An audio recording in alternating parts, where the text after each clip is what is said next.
조갑제TV 시청자 여러분 안녕하십니까. 2022년 12월 3일 오전 8시 53분입니다.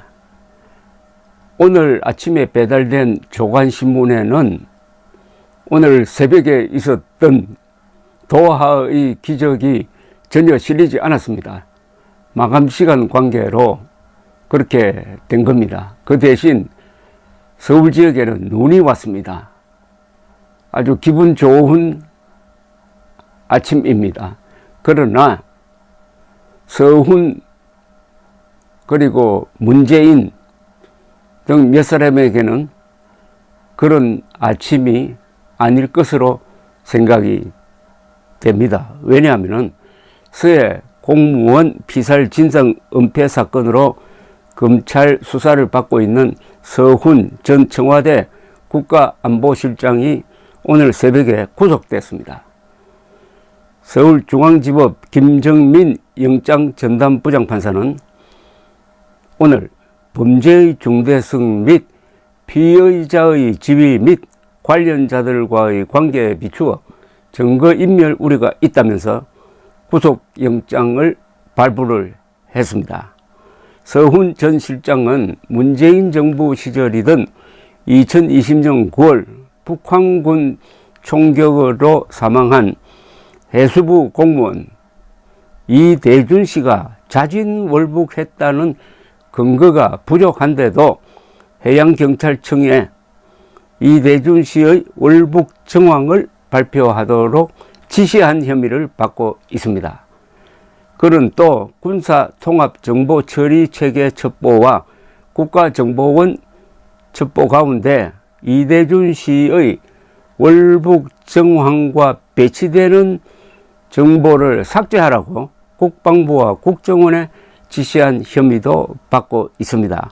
검찰은 어제 있었던 영장실질심사에서 서훈 전 실장은 안보실장으로서 해경과 국방부를 지휘하여 이대준 씨를 자진 월북으로 몰아간 책임이 있다고 주장했다고 합니다. 앞서 김홍희 전 해경청장과 해경 관계자들은 안보실 지시로 이대준 씨의 자진 월북 정황을 발표했다는 취지로, 그리고 국방부와 군 관계자들은 첩보 삭제 지시는 청와대 안보실에서 내려온 것으로 안다는 취지로 각각 진술했다고 합니다. 검찰은 서훈 전 실장이 지난 10월 국회 기자회견에서 혐의를 전면 부인한 것은 사건 관계자들에게 메시지를 전하며 입을 맞추려 한 정황으로서 증거인멸 우려가 있다고 판단한 것으로 알려졌습니다.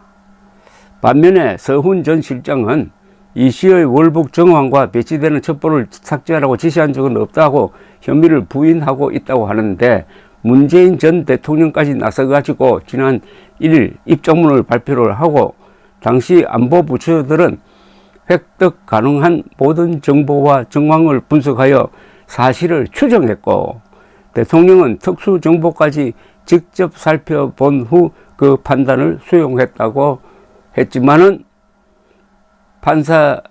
영장 담당 판사에게 상당한 압력을 행사한 셈인데, 그러나 영장은 발부되고 말았습니다. 서훈 씨의 영장심사는 10시간 5분간이나 진행되었습니다.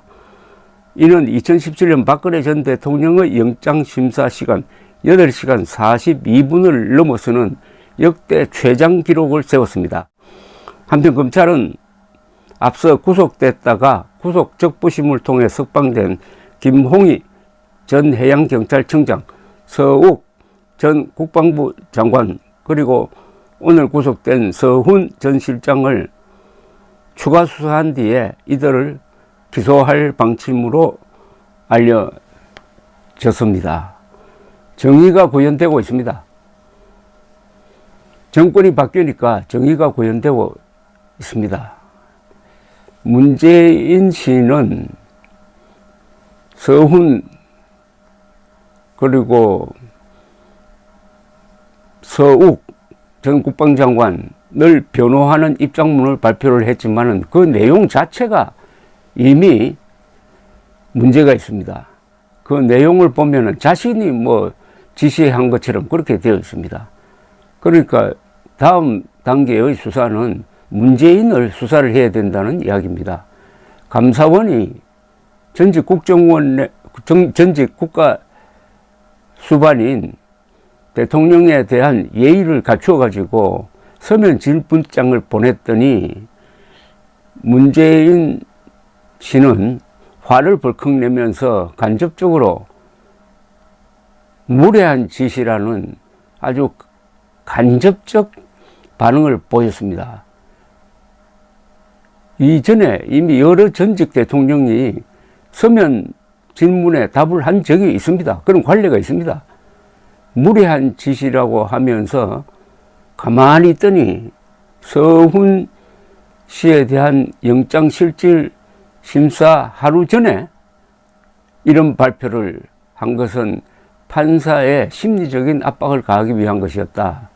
그런데 그 간접적으로 발표된 그 입장문에 보면은 가능한 정보를 다 수집해가지고 추정을 했다. 합리적 추정을 했다는 취지의 이야기가 있었습니다. 이게 딱 걸립니다. 추정할 게 따로 있습니다. 추정이 틀렸을 경우에 낭패가 날 경우에는 그런 추정을 하면 안 되죠. 이대준 씨는 북한군에 의해서 잡혀가지고 바다 위에 뭘 붙잡고 떠 있는 상태에서 상당 시간을 살기 위해서 기다리다가 김정은으로부터 지시를 받은 북한군이 난사를 해가지고 죽임을 당했습니다. 그런데 이 사람이 월북했다고 왜 발표를 합니까? 월북한 게 사실이라고 하더라도 고인의 명예를 위해서, 그 가족을 위해서 이런 것은 발표를 안 해야 됩니다. 그런데 월북으로 볼 정황이 점점점 줄어들고 있는 상황이었습니다. 월북이라고 생각해서 의심했던 것이 다 부정이 되고 하는 상황이었는데 굳이 월북으로 발표하도록 한 것은 뭡니까? 그것은 김정은을 위한 거죠.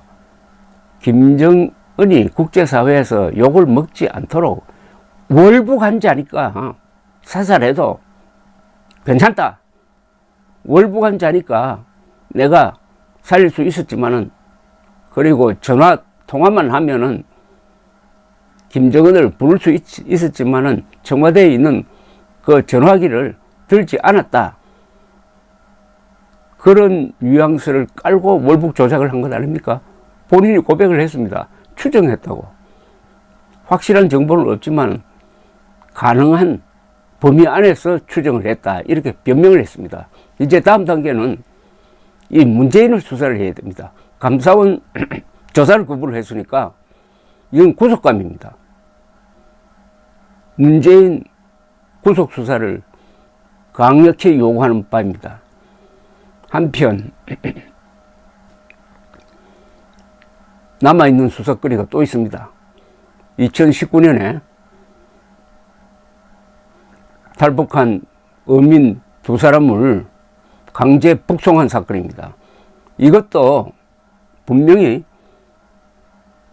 당시 정의용 안보실장이 문재인 대통령의 지시에 따라서 북송했을 대연성이 충분합니다. 이것은 더 심각합니다. 이 2사람은 한국에 상륙한 즉시 국적자가 되었습니다. 한국인이 되었습니다. 한국인을 추방하려면은 그것은 법원의 판단이 있어야 됩니다. 그리고 법원 판단도 국외로 추방할 수 있는 근거가 없습니다. 본인이 북한으로 가겠다고 하면은 인도적 차원에서는 할 수 있을지 모릅니다. 그런데 대법원장도 아닌데 문재인이 북한으로 보내라 라고 한 것 아닙니까? 이것도 왜 이랬습니까? 이것도 김정은의 심기를 안정시키기 위해서, 김정은 기분 좋게 하기 위해서 한 것 아닙니까? 인신공양 아닙니까? 두 사람이 북한에서 범죄를 저질렀다고 한들 그것은 한국인이 된 이상, 휴전선 남쪽으로 내려온 이상 우리 법원에서 판단하고 법원에서 결정할 일이었습니다. 그러니까 헌법 위반을 했습니다. 대법원장 행세를 한 겁니다. 그리고 국제법 위반입니다. 돌려보냈을 때 고문 받을 가능성이 있다고 하면 그런 지역으로는 돌려보내지 않도록 국제법이 명시하고 있습니다. 이런 문재인을 구속 수사하지 않을 이유를 한번 대어 보십시오. 도망갈 염려가 없다고 할 겁니다. 그러나 증거를 조작할 염려는 충분합니다. 이번에 서훈 구속영장의 취지는 도망갈 염려는 없지만 증거 인멸할 가능성은 있다.